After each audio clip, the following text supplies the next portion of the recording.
PUBG. Некогда прорывная игра, которая и продвинула в массы жанр игр Battle Royale. Так, наверное, думает рядовой геймер, человек, который не углублялся в тему этого жанра.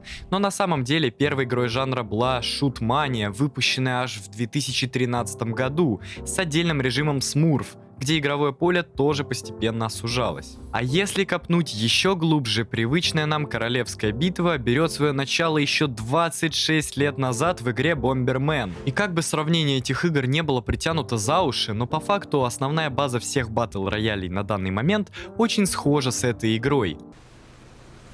Вот тут я лайки просить буду. Бля! В PUBG в начале игры мы практически беззащитны. В Бомбермене мы можем только спавнить бомбы, которые способны расчищать лишь маленькие преграды на своем пути. В обеих играх нам нужно лутаться и прокачиваться по пути, сражаясь с другими игроками. Но если в PUBG вы собираете оружие, обвесы и другое вооружение, то в Бомбермене мы словно Марио ломаем камни и получаем с них различные бонусы, ускорения или вовсе улучшение бомб, которые мы можем спавнить. Помимо этого, в Бомбермене, так же как и в PUBG, игроки могли кемперить других людей, заманивая их в укромные места с помощью бонусов. Схожие механики смерти. А, я сейчас зайду в корабль, осторожно, вот так. А, блять. Сука, нахуй. Когда игрок в Бомбермене умирает, вокруг его трупа разлетаются все накопленные за игру бонусы, подобно ящикам трупов в ныне существующем PUBG. По ходу игры в PUBG вы 100% будете встречать огромное количество игроков, потому что игровая зона постоянно сужается и сгоняет игроков в одну кучу. В Бомбермене вместо этого присутствует система спавна неразрушимых блоков, из-за которых становится тяжелее совершать маневры, и выйдя за их пределы, персонаж, как и в PUBG, начинает получать урон. И получается, что жанр Battle Royale далеко не новый. Изначально концепция такого жанра брала начало по мотивам книги «Королевская битва». Роман вышел еще в 1999 году, а написал его японский писатель Касюно Таками. По сюжету романа школьников доставляют на необитаемый остров и побуждают друг с другом сражаться, пока не останется один единственный победитель. По итогам этой справки можно сделать вывод, что PUBG не что иное, как самая удачная и лучшая версия Battle Royale на данный момент. Сборная солянка из всех игр, которые годами постепенно наживали и развивали данный жанр. Всем здравствуйте, с вами я, Алексей, и сегодня мы погрузимся в удивительную историю успеха PUBG, его мобильные версии, взлеты и падения. Обсудим дальнейшие варианты его развития как игры, и я постараюсь вам объяснить, почему на данный момент PUBG это лучший Battle Royale, почему именно эта игра отражает всю изначальную сущность жанра и задает концепцию реалистичных Battle Royale. Приятного просмотра!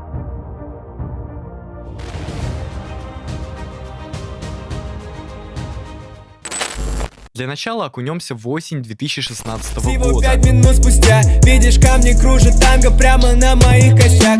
Именно тогда и появилась одна из самых первых альфа-версий PUBG. Изначально какого-то фурора она не вызвала, да и была практически полностью закрыта для теста. Полную же версию игры выпустили к концу 2017-го. На тот момент и случился главный бум жанра «Королевская битва». В январе 2018-го игра собрала 3 миллиона активных игроков, играющих одновременно. Различные награды, в том числе The Game Awards, где игра получила титул лучшей многопользовательской игры. Невиданный успех, обрушившийся на маленькую южнокорейскую студию Blue Hole, продлился не так долго. Выходит Fortnite, и все внимание переходит на него. Уток аудитории из PUBG в Fortnite был настолько большой, что первые подали в суд на Epic Games за нарушение авторских прав, что, конечно же, абсолютно не помогло, и уже к 2019 году игра начала стремительно терять позиции, а в 2020-м в Fortnite вообще провел концерт Трэвис Скотт, и PUBG вроде бы был окончательно забыт и убран на полочку истории, если бы не одно но. В 2022-м его сделали бесплатным. Это увеличило онлайн практически в 2 раза и в каком-то плане дало игре вторую жизнь. И вот, постепенно среди геймеров интерес к PUBG вновь вырос и продолжает расти в геометрической прогрессии. Понятное дело, что PUBG долго простаивать не мог. Его нужно было срочно адаптировать вообще под все платформы, чтобы люди даже на утюгах смогли в него играть. Ждать этого долго не пришлось, и уже в 2018 году огромная китайская компания Tencent выпускает в свет PUBG Mobile, которая до сих пор, по моему мнению, лучшая мобильная игра жанра, да и в целом одна из самых лучших и масштабных игр на телефон. На данный момент, да и большую часть времени эта игра являлась и будет являться китайской донатной помойкой с отвратительными мультяшными скинами, которые вообще не вписываются. А нет, вписываются. Давайте будем честны, PUBG Mobile изначально не должен был становиться сверхреалистичным. Обычный порт на мобильные устройства, который еще и делала китайская компания. А игры у китайцев это, что-то с чем-то. А так, эта игра уже давно стала любимицей огромного количества мобильных геймеров, да и просто приближенных людей. В ней также проводились большие турниры и крутились неплохие деньги. Да и сейчас игра остается очень перспективной. Что не скажешь про версии PUBG Lite.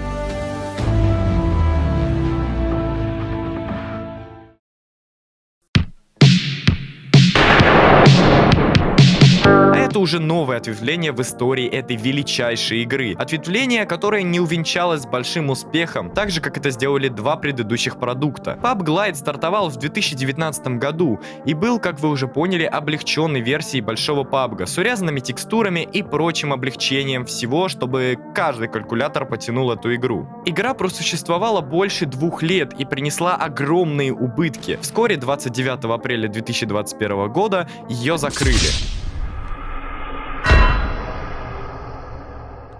Опыт получился не очень благоприятным для компании. Рекордно низкий онлайн и спрос как раз и привели к отключению серверов в игре. Помимо этого, на мобильных устройствах от компании Tencent была выпущена такая же лайт-версия только для мобильного PUBG. Но, конечно, тоже не пользуется спросом, и что-то мне подсказывает, что ее ждет такая же судьба, как и PUBG Lite на ПК.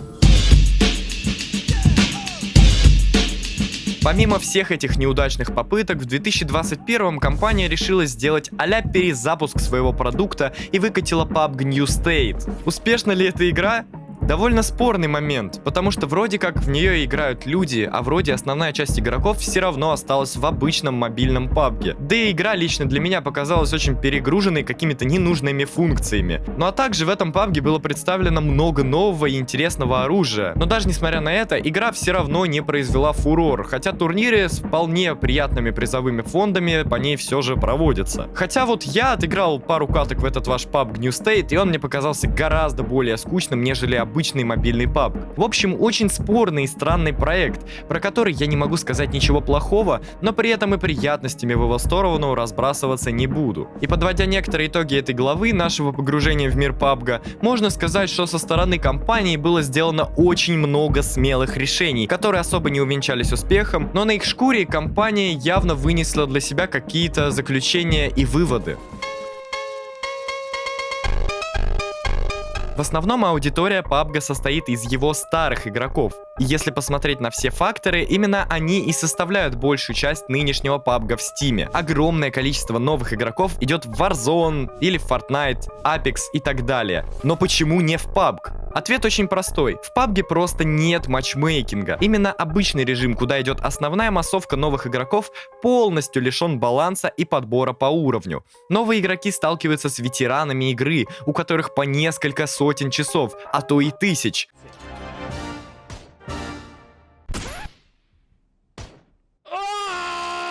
955 метров! Естественно, вторые будут гораздо более перспективные в бою. А проще говоря, новичкам, которым помимо того, что нужно привыкать к баллистике оружия, а она здесь очень реалистичная, инерции и в целом физике, которая тоже очень топорная и медленная, как в реальной жизни, игрокам прямым текстом дают народ те, кто уже освоил и отточил все эти навыки и привык к игре. И это конкретный дисбаланс, учитывая, что до ранговых матчей, где есть хоть какой-то мнимый подбор по уровню, и то игроки его спокойно абузят, нужно прокачиваться аж до 80 уровня, а это примерно 30 часов геймплея, что очень и очень много. Учитывая, что ваши первые катки будут играться по сценарию: прыгнул, залутался, получил пизды и сам не понял откуда. Новые игроки не особо хотят учиться играть в эту игру. К примеру, я, когда начинал играть в PUBG, наоборот, получал некую мотивацию как-то играть после подобных ситуаций. Но основная часть игроков хотят изначально представлять из себя хотя бы что-то. Именно поэтому в Fortnite, колде, да даже в младшем брате мобильной версии большого PUBG в катках в начале присутствуют боты, чтобы игроку было интересно изучать игру. Второй причиной является оптимизация. Это, наверное, самая больная и жесткая тема в игре, потому что даже на очень мощном компьютере у вас будут фризы, и от них никуда не деться. Я уже молчу про жесткие диски, с которыми в эту игру ну просто невозможно играть. В общем, проблем за 6 лет накопилось очень много, и их никто не собирается решать. По системным требованиям игру вроде как может потянуть практически любой калькулятор на данный момент. В общем, это одна из ключевых проблем, из-за которой новые игроки не хотят приходить в эту игру. Ну и третьей причиной является не особо динамичный геймплей. Если в колде геймплей максимально динамичный, выстрелы, взрывы, огромное количество каких-то активностей, и то же самое присутствует в Fortnite, в отличие от этих игр, PUBG это максимально спокойный и выдержанный батл рояль, в котором стычки происходят либо на хот-дропе в начале игры, либо в конце уже при сужающейся зоне. И лично мне очень нравится такой геймплей, так как я с детства любил милитари-симуляторы, где как раз-таки преобладают тактические решения, нежели просто миссии. Но это скорее вкусовщина, нежели прям объективная причина, почему в PUBG нету такого большого количества игроков, как в колде или в Fortnite.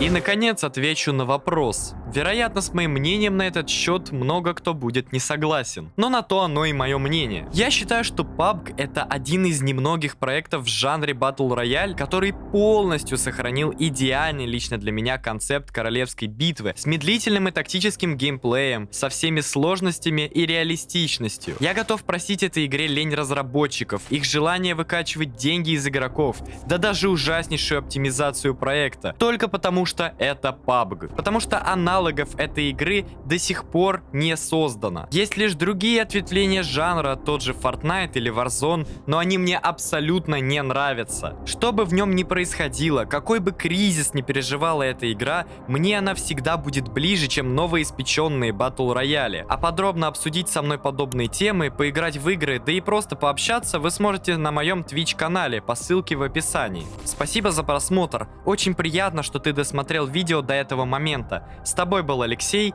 желаю тебе всего самого хорошего.